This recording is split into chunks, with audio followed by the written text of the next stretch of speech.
Breathless, brilliant at times. How do you sum it up?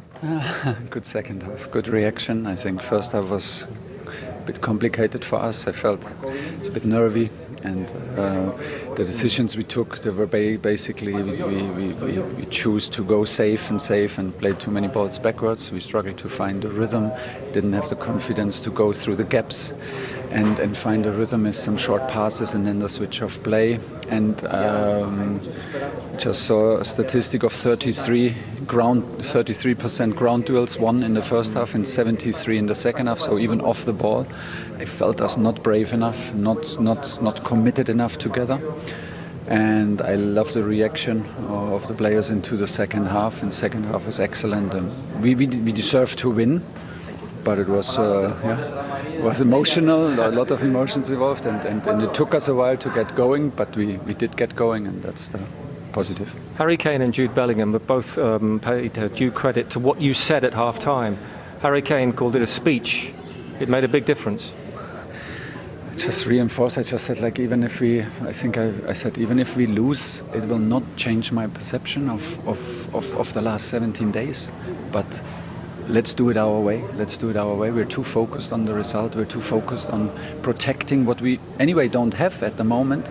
And the second goal was just an example. We were seven. I think we were a back seven, and we didn't defend the goal. So why to be a back seven if we anyway? So if something happens, if the result doesn't go our way, we want to play this match the way we want to and the way we were together for 17 days. And I just tried to encourage them to go for it. You certainly did. You went for Jude Bellingham to start. He's rewarded that, hasn't he, with a wonderful goal and performance. A tournament player.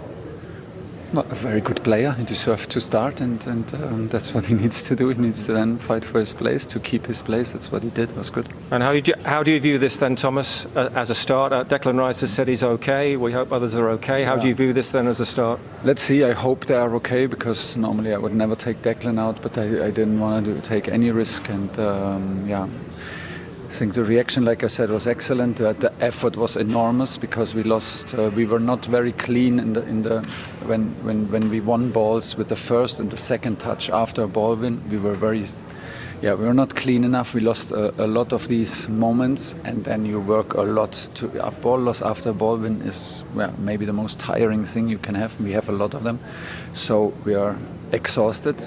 But don't get me wrong, I love exhausted players in the dressing room, and I think we needed this. This is a strong opponent. It's pressure. It's the first game in the tournament. We got our win, so today there's only positives, and tomorrow, day after tomorrow, we fix all the other stuff. Thank you. Well done. Thanks. They both will deliver, and I think, watching us today offensively was really good to watch. It's a long time since I've seen an England team going forward with that much gusto, and it was brilliant. It's brilliant that we beat them like we did. I wouldn't say that Croatia were as great as we thought they might have been with their experience, their warriorship, but the fact is, we beat them, and we beat them quite comfortably in the end. Yeah, and when you think of a tough international match, yes, they scored 4.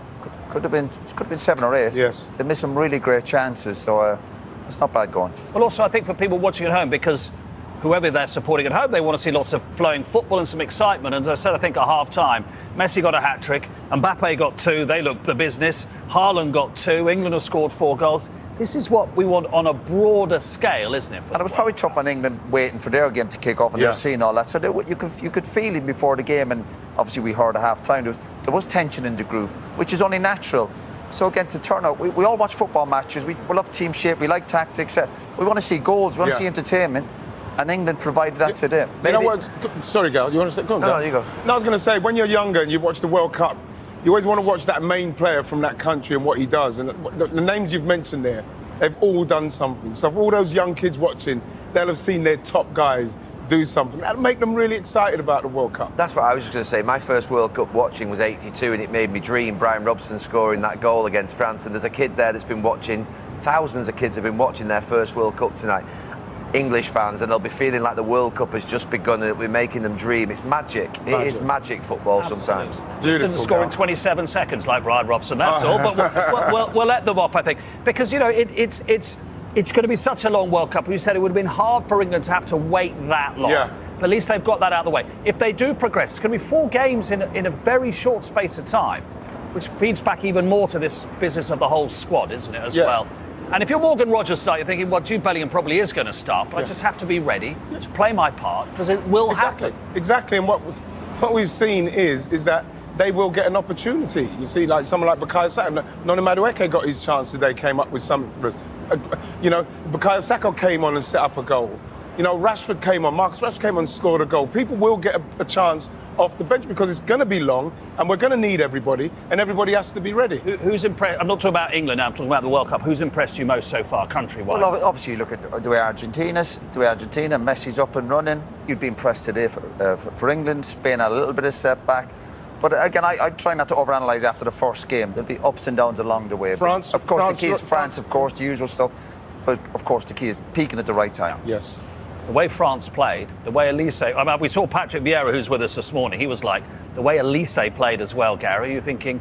defensively, you would have to be absolutely on it when you're playing France like that. Look, we've just talked about England running forward with speed and with electricity, and you watch those French forwards when they go forward, Elise and Mbappe and Dembele, all of them, they're unbelievable, honestly.